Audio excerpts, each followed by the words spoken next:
Inspire Intentions listeners, welcome back again today. We are joined in the booth with a first-time guest, first-time podcaster, right? That's right. Jennifer. Jennifer, welcome. Thanks so much. I appreciate it. And Jennifer is, I actually found out a little while ago, a dean of a college and also a specialist in something that I truly love, something I'm looking forward to this year, and that's the Blue Ghost Fireflies. Absolutely, yeah. It's great to be here. I'm from not very far away, Brevard College, just a little bit down the road. And I am the dean of the college there, vice president of academic affairs. But I've been at the college for well over 25 years now and started there as a assistant professor of biology and environmental science and have been enjoying my time there for all those 25 years. Yeah, I bet you've seen it grow a lot. It has grown a lot, and we're doing great. Our student numbers are going up, and that's exciting to see. We're expanding some of our offerings, which is a lot of fun for me.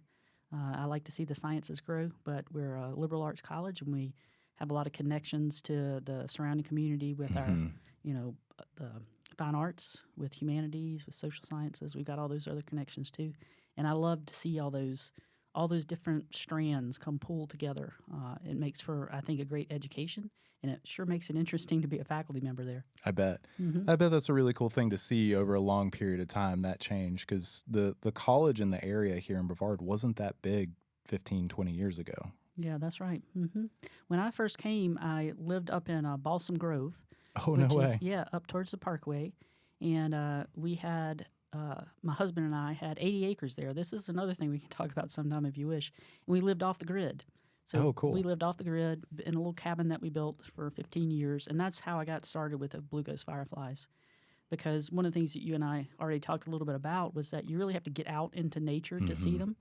And so for us, being in the forest, living in a cabin that didn't have artificial lights, meant that we were out and about when it got dark. And we saw these weird fireflies. Yeah. I mean, they're just, as you know, they're just so unusual. You just go into the forest, you see these tiny glowing lights, and you have to wonder what they are.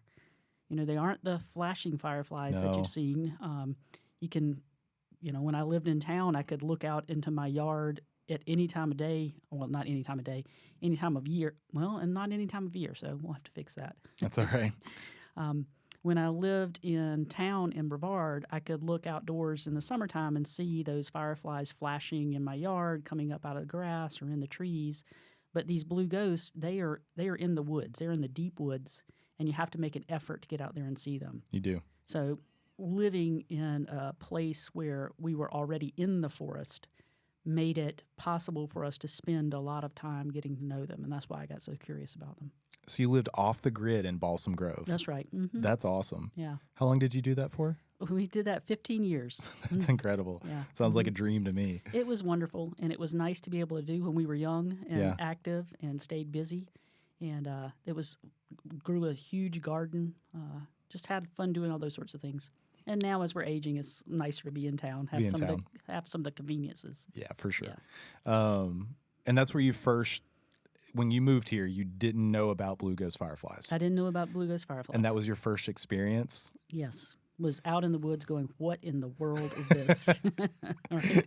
Do you think you ate something funny? You're like, what is going on here? Yeah, absolutely. You just it's like nothing I've ever experienced, and still is when I'm a scientist. I study how things work biologically, and just seeing these things every time, it makes me think about where people come up with ideas of fairies and ghosts and elves in the forest. That really is what it made me think of, too. I agree, 100%. I have a common reaction from a lot of guests when they see it the first time, fairies. Fairies, absolutely. Spirits. Yep. They just, your eyes are trying to figure out what it's not used to seeing. Yeah, it's just ethereal. It's also absolutely quiet, and I think that's a phenomenon that also adds to it. I mean, we humans are such visual creatures. We're really focused on what we can see. And so to see this light moving through the forest, slowly, gently wavering through the forest, and have it be absolutely quiet really does make you sort of question your own sanity for a few minutes. Yeah. Because they can, I mean, for somebody that hasn't seen them, they can fly an inch in front of your nose and you don't hear it. That's right. Mm-hmm. You know, they can be right up on you. You have Mm-hmm. absolutely no idea. And if there's no wind or sound or anything, you can have a million of them and there's not a sound. That's right. Just all these tiny lights moving around the forest floor. Yeah, it's pretty wild. Mm-hmm. So let's dive into that. For somebody that has absolutely no idea what Phosphis reticulata is, what is it? Yeah. So it is, backing up a little bit, Okay.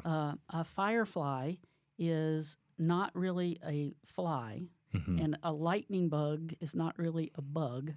What they are biologically is beetles. Yeah. So they're more closely related to a ladybug beetle than they are to housefly or a stink bug. Mm-hmm. Those are some other kinds of insects. So beetles have a hard covering, a hard pair of outer wings, and they have to open up those hard wings. They're called elytra. That's the name of them. And then they have the softer wings underneath that they fly with. Okay. And you might have seen these. You know, if you sit around at night and you have a light on, you'll have some big beetles that will come flying in, and they're not very good flyers. They kind of crash into things because they're big and round and fat, and they have these. They have to cock open those elytra in order to unfold their flying wings. So they're not shaped very well to fly. No, not at all. They are very clumsy in the air. Yeah, and the same is true for the blue ghost. When you see them flying, they're not, darting about. They're flying slowly, kind of meandering along. And the ones that you see flying are the males. So you and I talked a little bit about this too. These are the ones that you see that are out there in the air flying around are 100% male. All of them are males, and they're looking for the females. So they turn on their lights and they glide around the forest. One of the things that I've seen them do is I've called it the spotlight phenomenon. They can make their lights brighter, and they'll go over a spot, and it can be bright enough that they'll actually cast a shadow. So if they're flying over leaves, they'll cast the shadow of the leaves. But we don't know for sure, but we think what they're doing is looking for the females, which are on the ground. Females do not have wings, but they can glow. Right. So the females are waiting on the ground, glowing, and the males are looking for them as they're flying. You know, I've seen what you're talking about. I've never really calculated that in my head before, that I have realized that they can get brighter and they fly really, really low sometimes when they're doing that. I mean, I kind of understood that they were looking for females, but I never really, I guess, clocked that it's like an enhancement of their light to search. Yeah. And that you can actually see a shadow with that. Yeah, you can. And they're so small to be able to do that too. You know, I want to take one step back, and you said the light. For somebody that doesn't know Firefly, you know, how are they creating this light? And because that's one of the things that makes the blue ghost so unique. Yeah, absolutely. So if you catch one or even a bigger firefly and you turn them over so you can see their belly, their abdomen, you'll see that the segments on the back of their body, some of them have the light organs present there. And in blue ghost, they have 2 of them. So when you flip them over and look on their belly, you'll see 2 white sections. The rest of their abdomen is brown, but 2 of the sections will be white. And those are the ones that have the light organs there. And one of the interesting things about bioluminescence, so bioluminescence occurs elsewhere in nature, but fireflies are probably one of the best known places. For sure. And it's very efficient. It's a chemical reaction that's taking place in their bodies, and it's 98% efficient. So 2% lost as heat. And if you compare that to a light bulb, you know, an incandescent light bulb is only 5% efficient. And if you start to move up to where people are now moving to some of the different styles of light bulbs, we're trying to get to like 20% efficiency where they're not as hot, you know. But fireflies don't get hot. Nature already has it figured out. It has it figured out in much more efficient mechanism. So, which, you know, like you were saying, it's the most common version of firefly. There's fireflies everywhere, all over the world. I was looking up at one point, and there's a European firefly that almost looks purple. Yeah. Right. And fireflies have a pattern They to do. them, like a strobe pattern, and you can sometimes I'll be out and we'll see a firefly. I'll have guests out and we'll see a firefly and they see it flashing. They're like, "Is that a blue ghost?" It's like, well, no, and there's an obvious reason why, but I can tell you what that one is based on its pattern. That's right. Really interesting stuff. There's like diagrams you can go online and see if listeners are curious to see like flash, flash, flash, flash, you know, or da da da da da, or you know how whatever the pattern is. But the blue ghosts are so different because they don't flash, right? That's right. That bioluminescence that they're creating is just a consistent light. That's right. This is a question I've always been curious about, and I haven't ever been able to find an answer on this. Is there, like, how long can one stay on, or how long do they stay lit? Yeah. You know, we haven't measured how long they can do that, but it is up to a minute for sure. I've had them in containers where I've been using them to try and figure out what they're doing. They can stay on for a long time. Now, how long, I don't know if it could be longer than a minute, but we have definitely had them in our little containers where we're trying to figure out what they were doing, and they were there for a minute and were glowing. So back to your question about the other fireflies, yeah, we identify firefly species not only based on their morphology or their body shape, but how they flash. Yeah. Their flash patterns are used to distinguish different species, and that's how they communicate with each other. So instead of using colorful signals to show who they are, so instead of it being a cardinal that's in your yard that's bright red and showing off and a blue jay that's blue, you've got these different species of fireflies that have different flash patterns, and they talk to each other. The males and the females of the species talk to each other.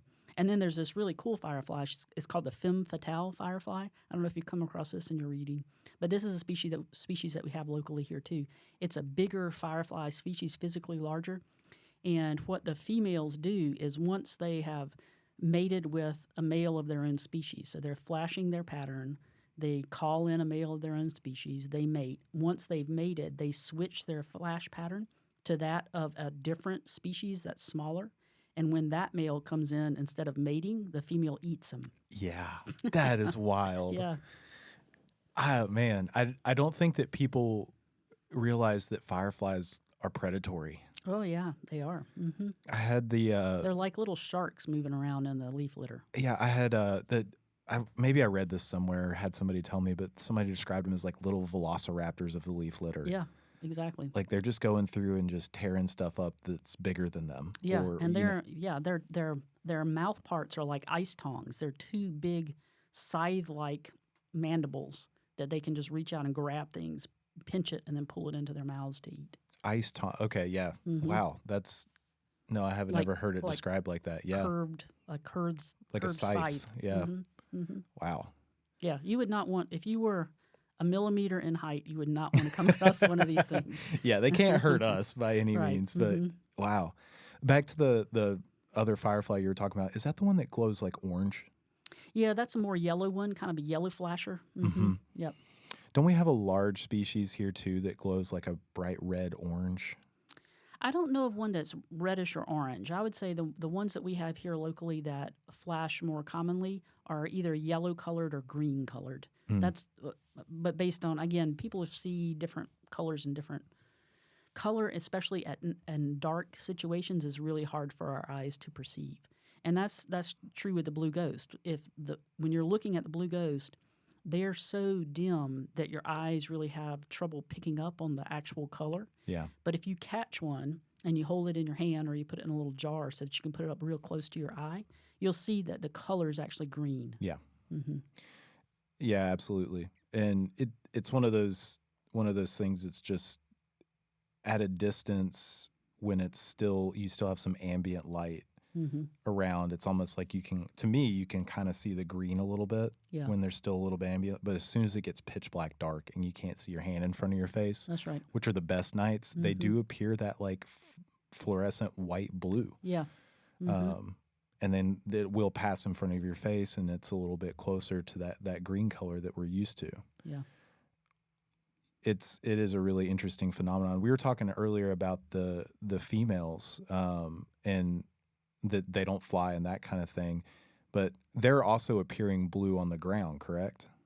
They do, again, but it's the same situation. If you can find them, so when you're looking for them, finding females is very difficult. Mm-hmm. And when I've done the studies with my students, some of my students and I have done research on these fireflies, and we've probably collected 1,000 blue ghost, and I can tell you that we've collected 8 females. Right? I mean, like, I know each individual female that we've ever collected. They're so Really? hard to come across, and they're in the leaf litter, and you really,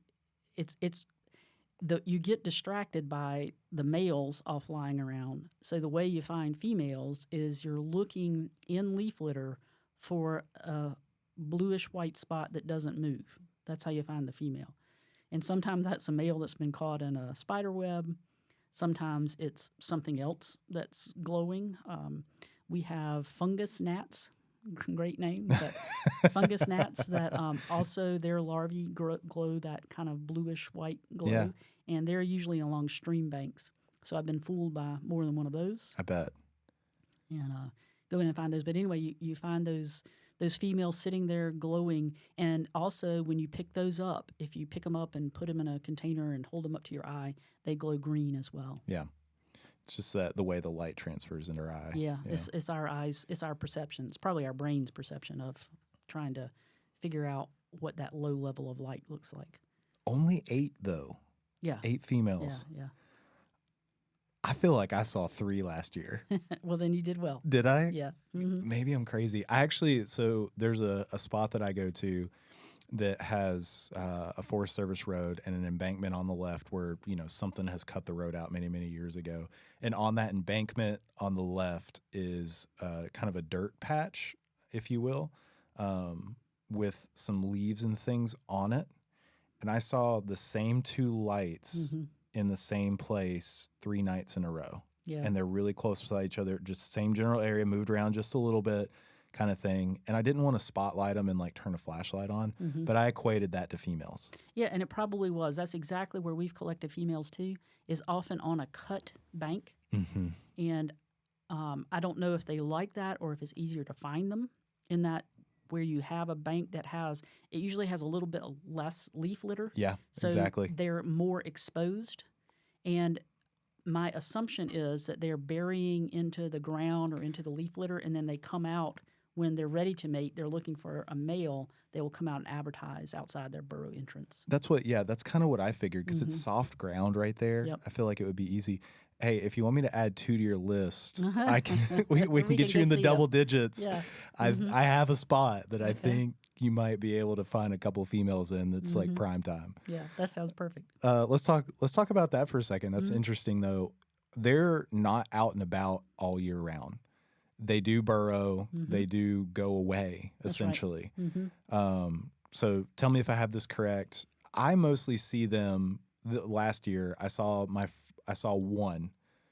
one of them in a spot the second to last day of April. Okay. I went back out the next night, last day of April. I saw 20 something.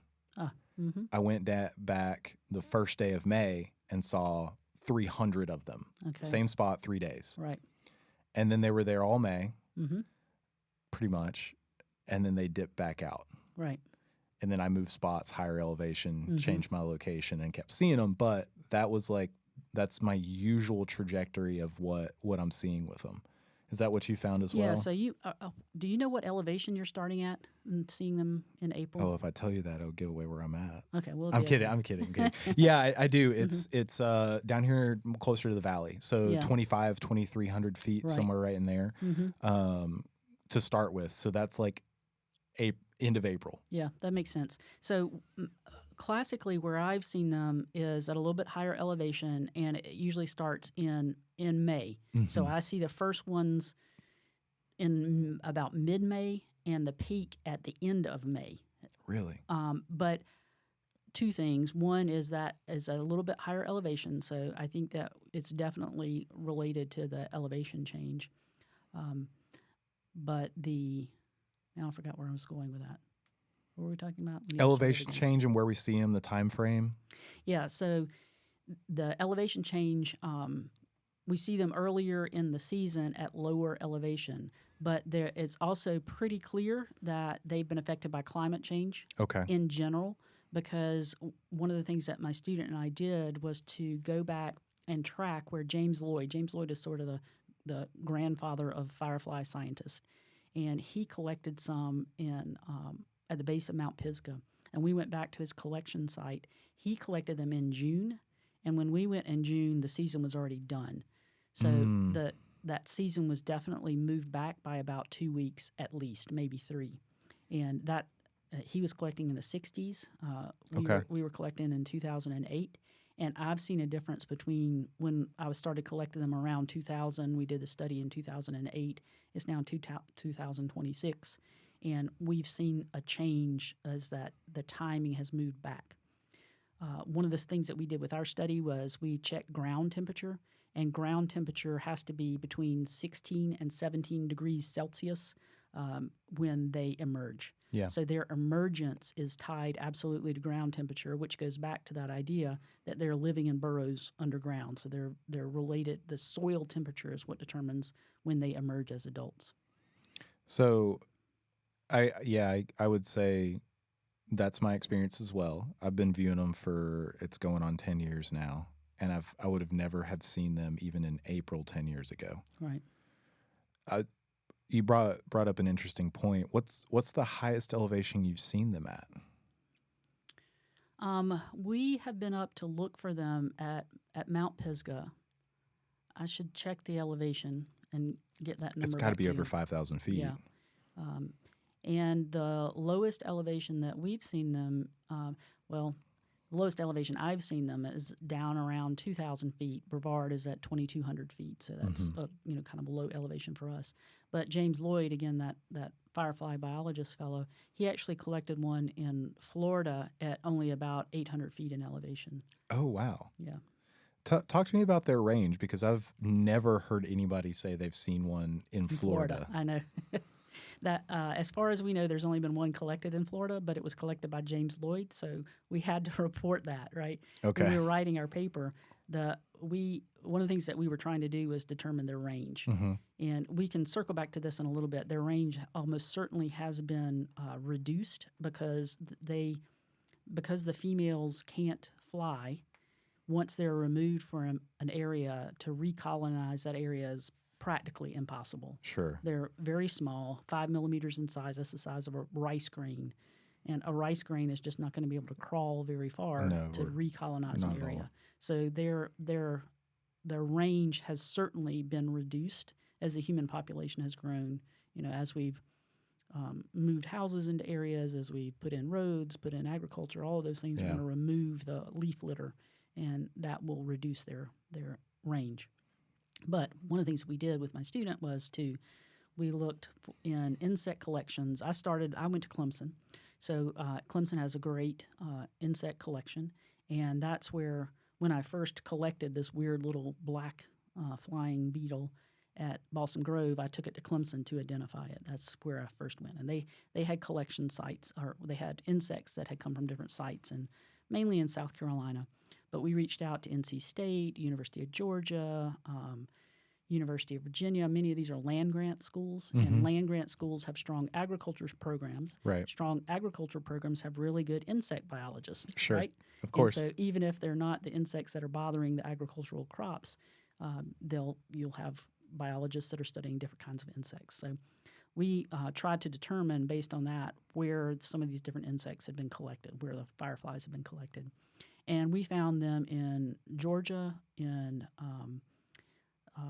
North Florida, in South Carolina, in North Carolina, in Tennessee.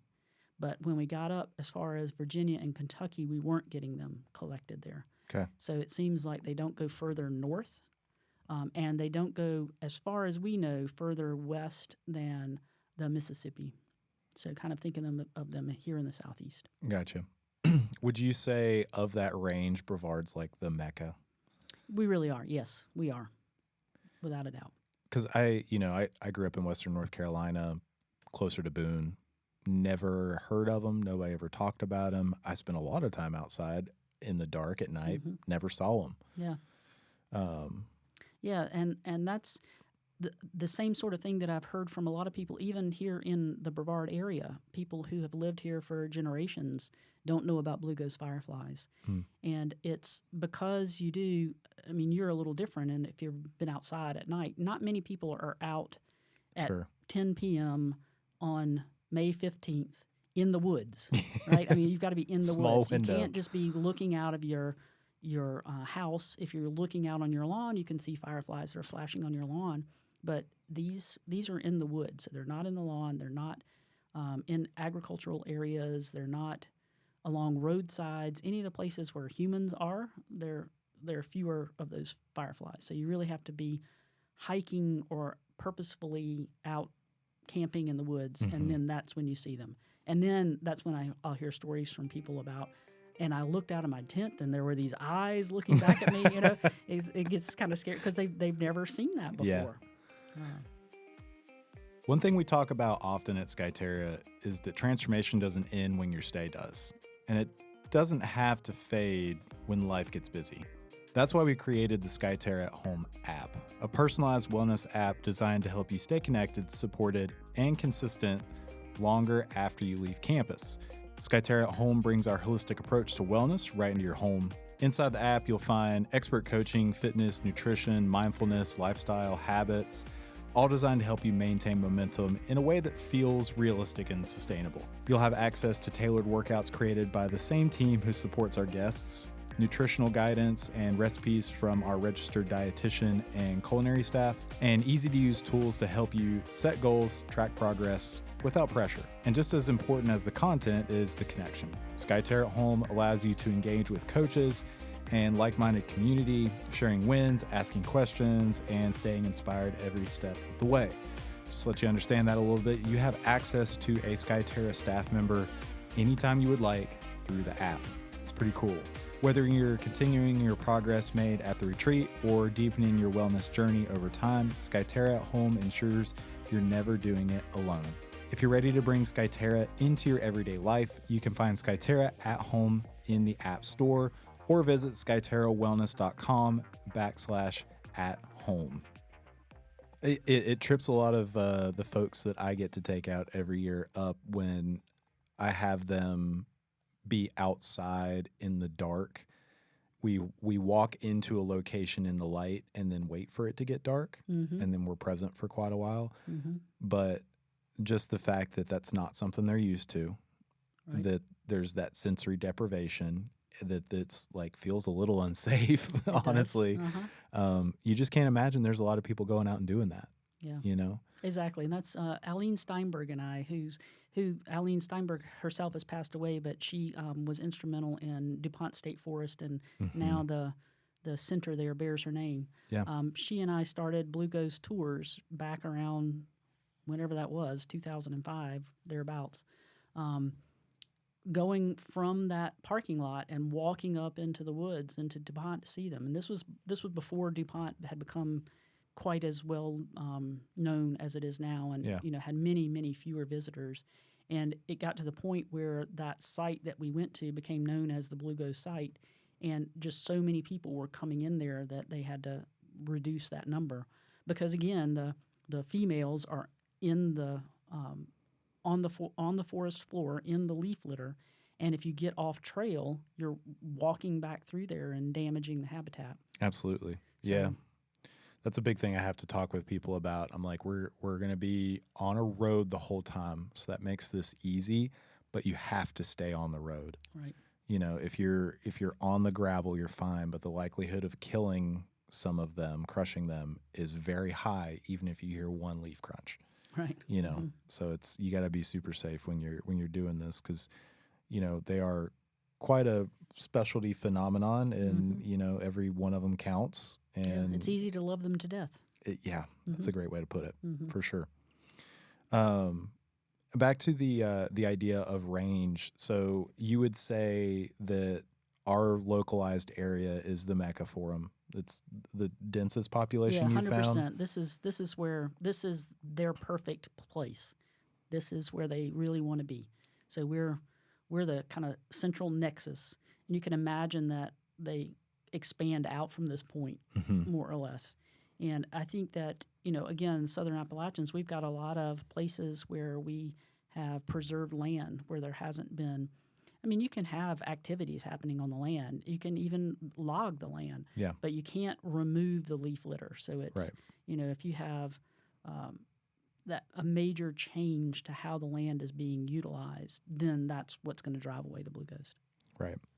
That makes total sense. And I guess to that point, during the summertime and wintertime, do we need to worry about harming them as well, or they have burrowed away May or June, 10th, and we don't have to worry about them anymore for the year? Yeah, that's a great question.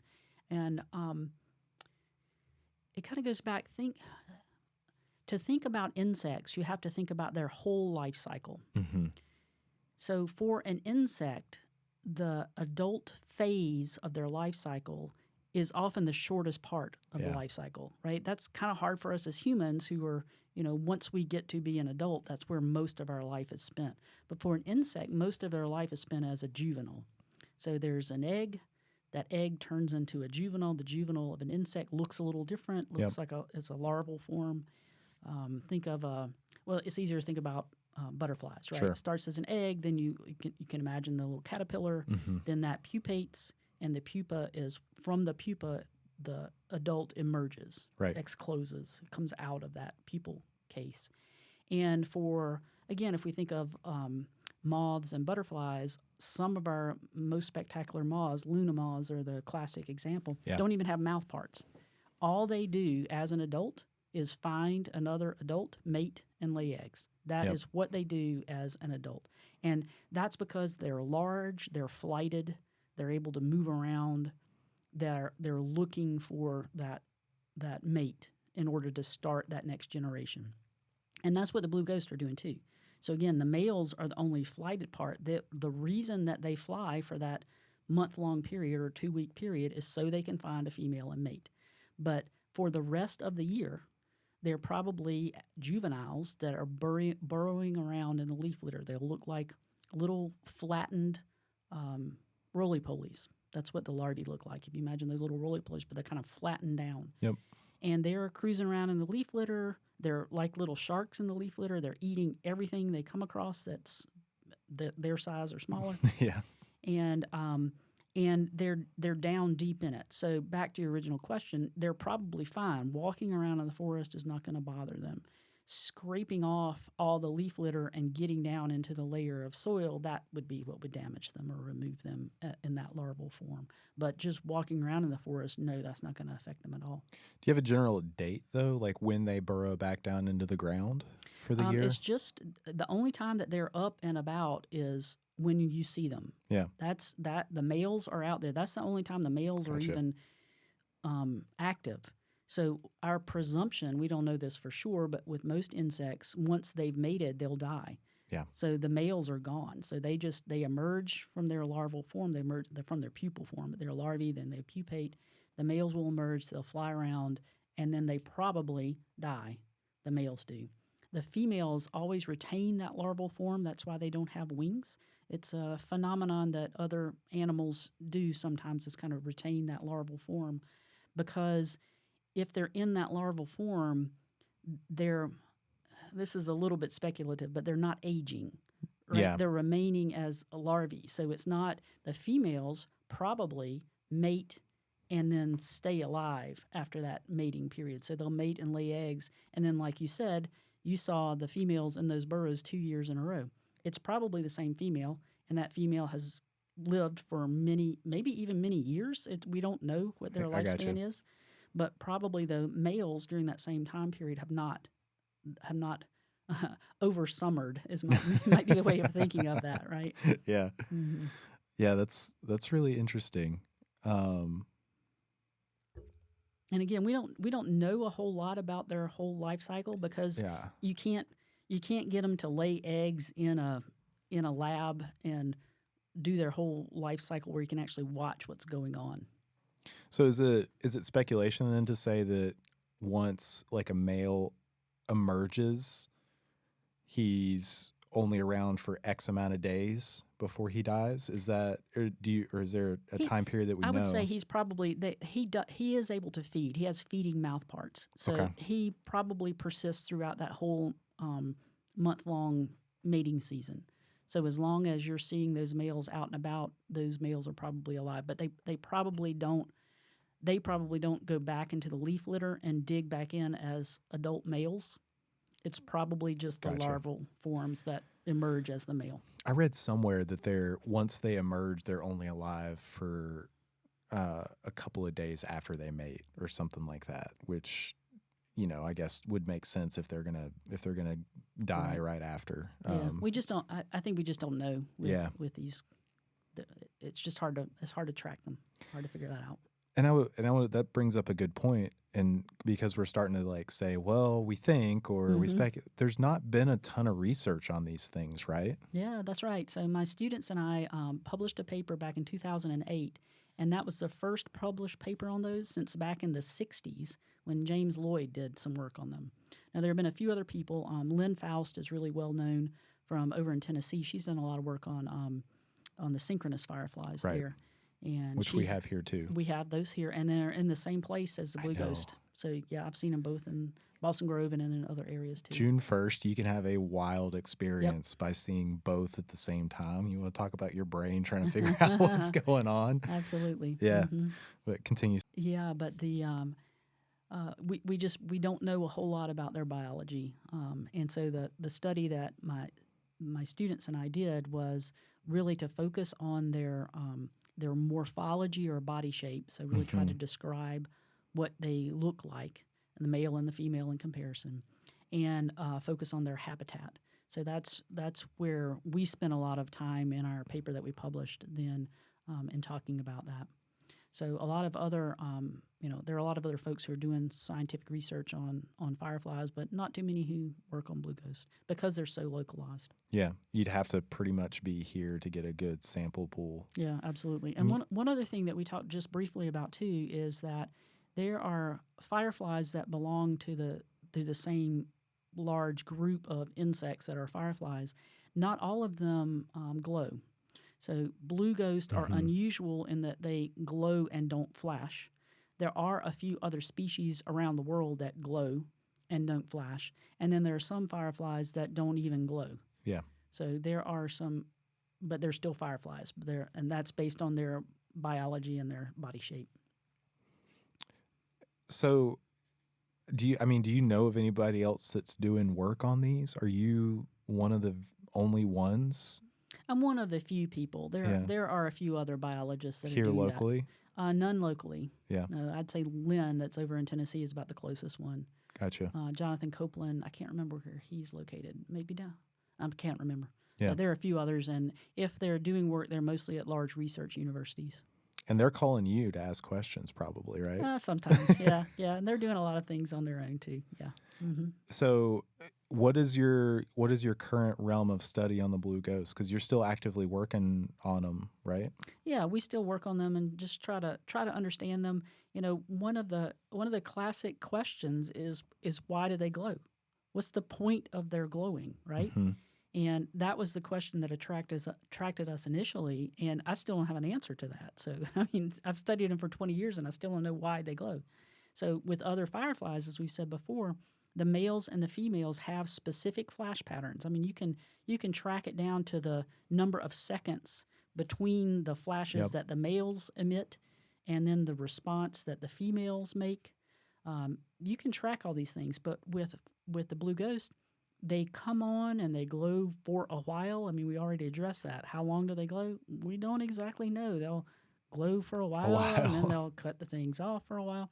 So we did all these experiments where we would collect a few of the females and we'd put them in containers and we'd flash lights on them and they did nothing, and we'd put males in with them and they would do nothing. We went through this whole rigmarole of trying to figure out can we communicate with the females. And the females never responded to any of the flash patterns that we used.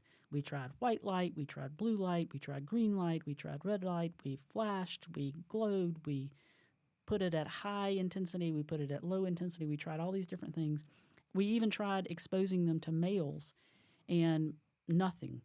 Now, we did have a female that we caught, and we put her in a little container, a little clear glass container, and we put some leaf litter in there with her, and she just kept glowing.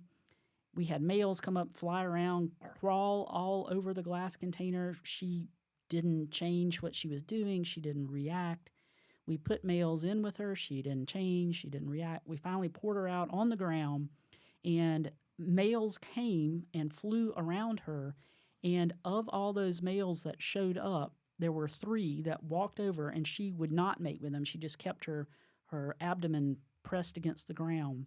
And about the 3rd male that came and flew over and talked to her convinced her to mate. So she mated with one. We actually saw her mate with that male. But again, there was no pattern that we could discern. Like, what made her decide that he was good enough? Right. Did his glow look different? There was nothing about him that we could tell. That, like, there didn't seem to be that she was flashing and he was answering, that she was responding in any way. But somehow she decided that was the male she would mate with. So she definitely was choosing which male she wanted to mate with, but we could not determine why. But the glow has to be for mating. It right? has to be. That's how they're interacting. It makes sense. Otherwise, they wouldn't be doing it. It'd be a waste of energy. Right. Like, they have found that whatever the most efficient way to find each other at night, or maybe, however long ago they were out during the day as well, and it was hard to find each other, and then they figured out how to glow over, millions of years or whatever, and that's how they found each other. But what you're saying is you don't know why a female picks a certain male when they glow. Right. And we can't even find a pattern in that glow. Yeah. Like, that was one of the things that we were really trying to track. And backing up a little bit, one of the things that we also tried to determine, and I think we were able to, although it's very hard when you have 8 females to get any statistical analysis out of it, right? But we also think that they're using pheromones. Pheromones are scent-based chemicals. Sure. And a lot of insects use those. Because the reason we think we were using pheromones is we would have a female that we put in a glass jar, and we would cover that with just black paper so there was no light getting out. And across the top of the jar, we just put a screen mesh so any scent could get out from there. And what we found is that males would fly upwind. If there was a slight wind moving through the forest, not a gale blowing through, but just kind of a slight wind, which it often is the case, especially if you're in our coves around here, where there's a little stream meandering through the cove. You can feel the wind moving from that higher elevation in the cove, kind of sinking down as the air gets cooler. It starts sinking down, that thermal movement of air. And so what we would see is the males would fly upwind to where that female was. And then the times that we saw mating occur twice. And in both cases, the males approached from upwind. They then dropped down to the ground, and they cut off their lights. When they finally were able to mate with a female, it was dark. They cut off their lights, and the female cut off her lights, and then they mated. So they seem to be using pheromones, kind of coming upwind, using that light. The males especially are maybe using the light to find the female. Maybe they're they're signaling to her. And females we have definitely seen glowing out on the bank, glowing. But then when they actually finally are in proximity to each other, when they're actually able to probably touch with their antennae and recognize each other, then they cut off their lights when they mate. That's so wild.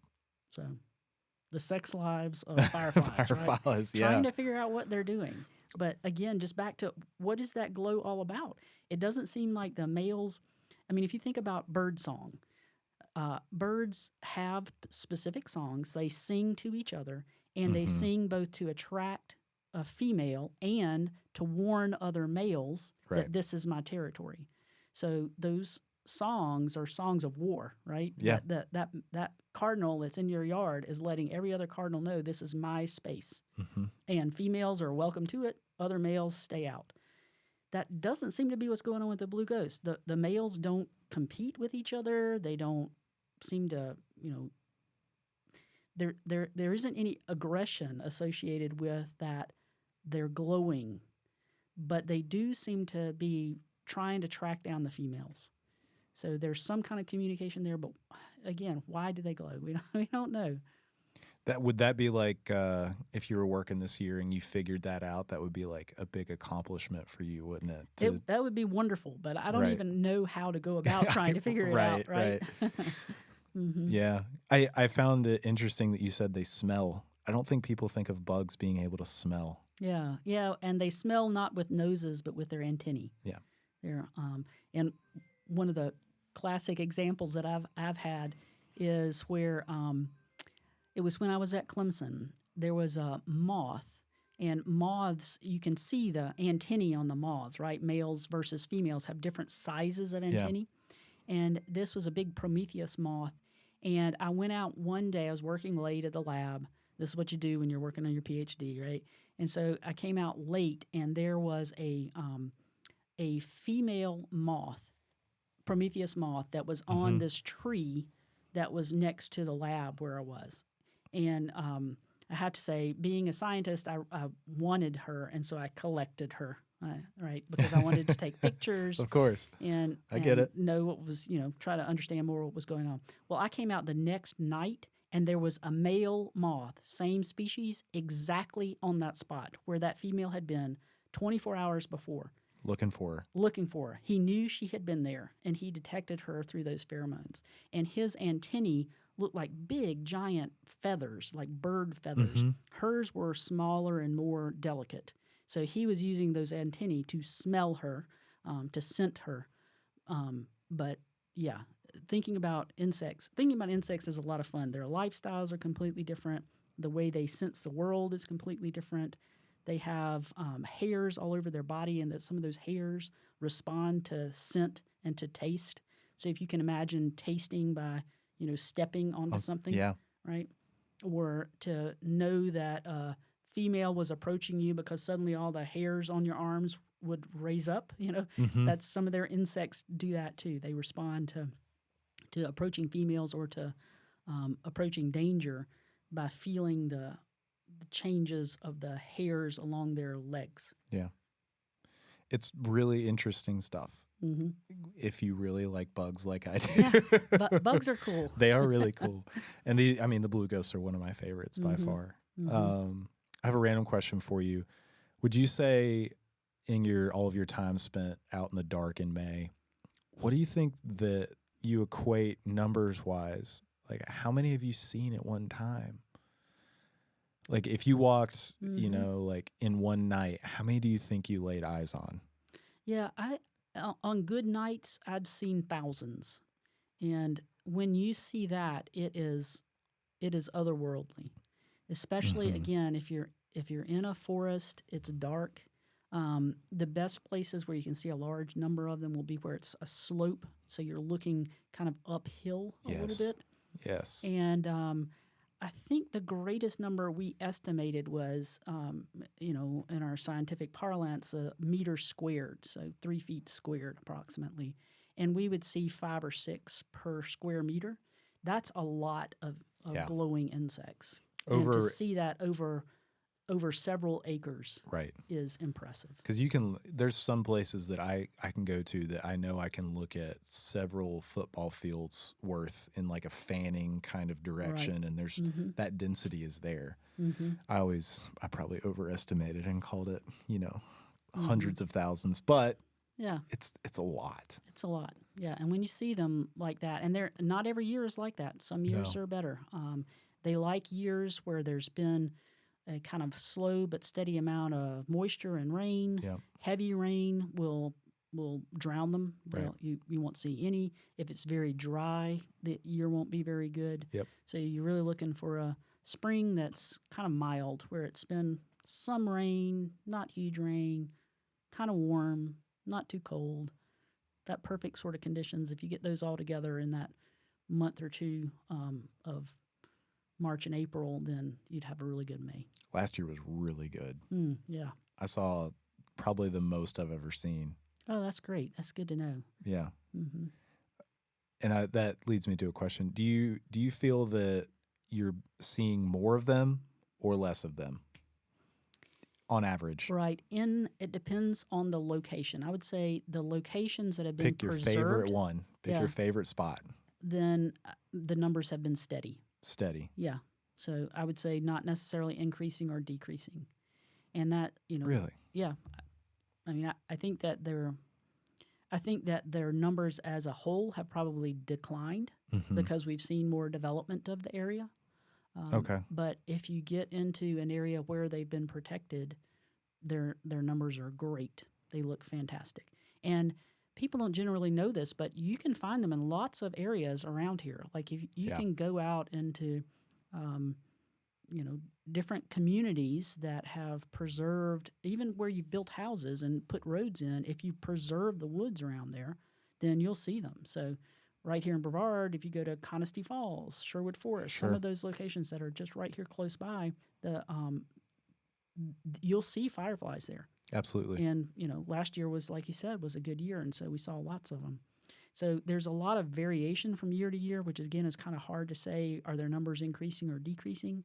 I would say their numbers are fine. They haven't declined in the areas where they've been preserved. At least not here. Right. Yeah. Just because this is, I feel like because we have that temperate rainforest going on, the moisture levels that we have here really aids in their life cycle.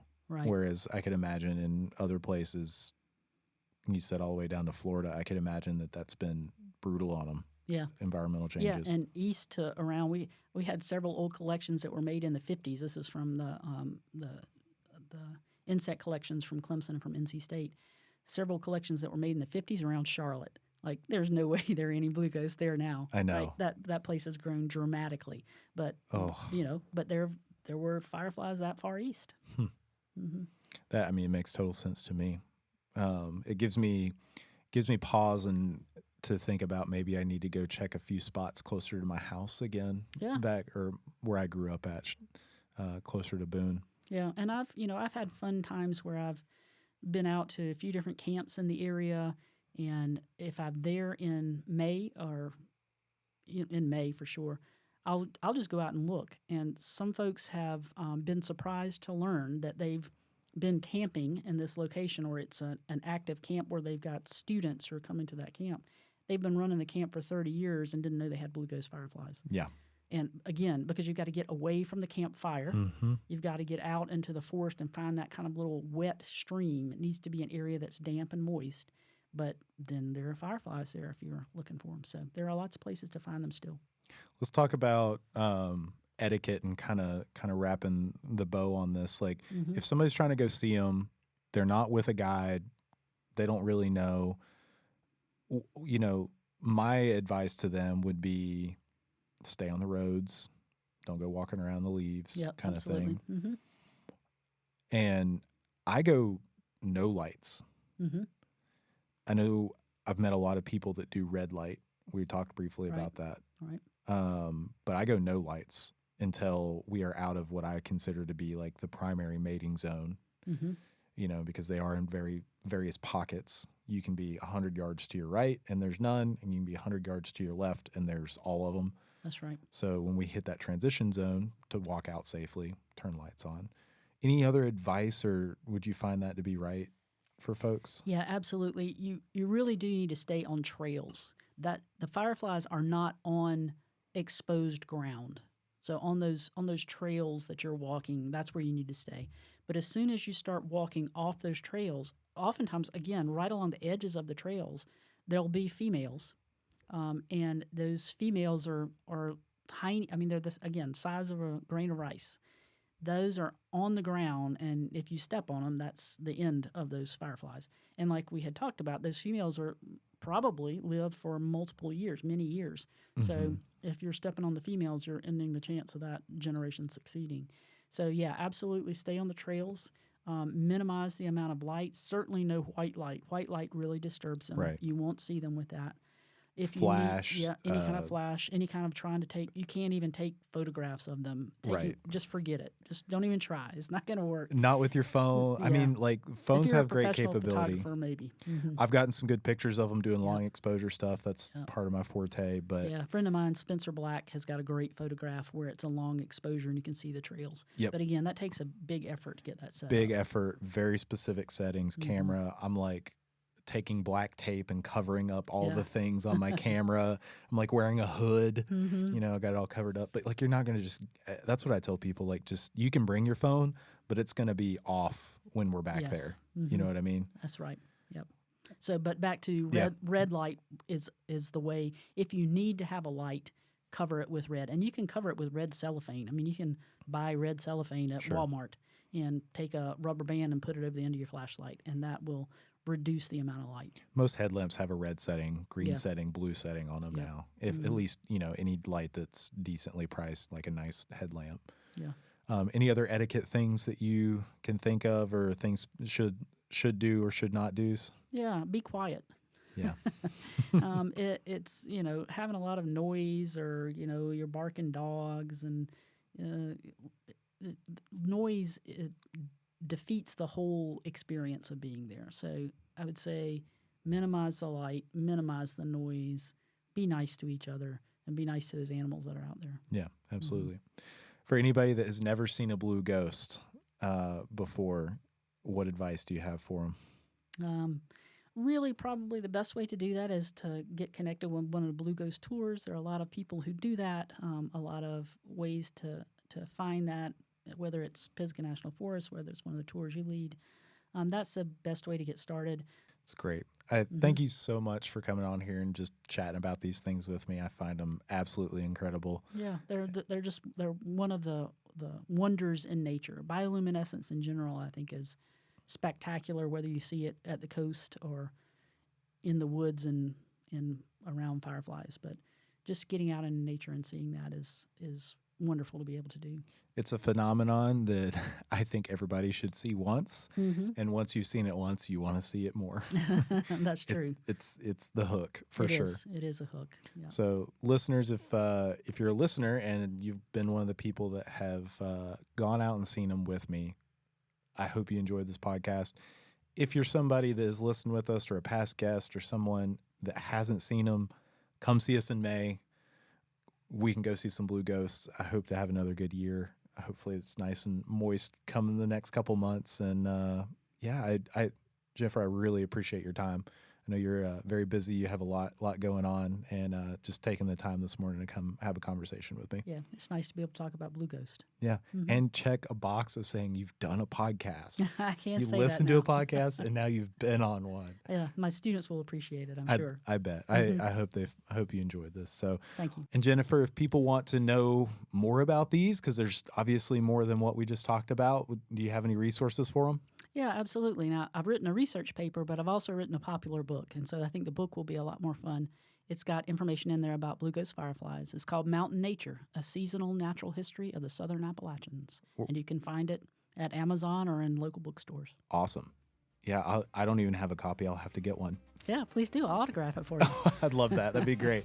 Sweet. Well, cool. If you guys have any questions for us, you know our email, inspiredintentions@skyterrawellness.com. If you have questions, shoot us over those. If I can't answer it, or if you have a question for Jennifer, I can always pass that along, and I'm sure we can get your questions answered, and we will catch you guys next time. Thank you so much. The Inspired Intentions podcast is a production of Skyterra Wellness Retreat. Special thanks to our executive producer, Alan Broyhill.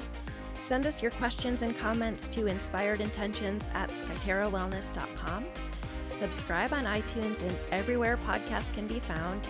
If someone you know might benefit from this podcast, share Inspired Intentions with them and give us a 5-star rating. Join us next week as we cut through the unrealistic noise on diets and fitness and show you how healthy living fits seamlessly into your already busy life. Thanks for listening.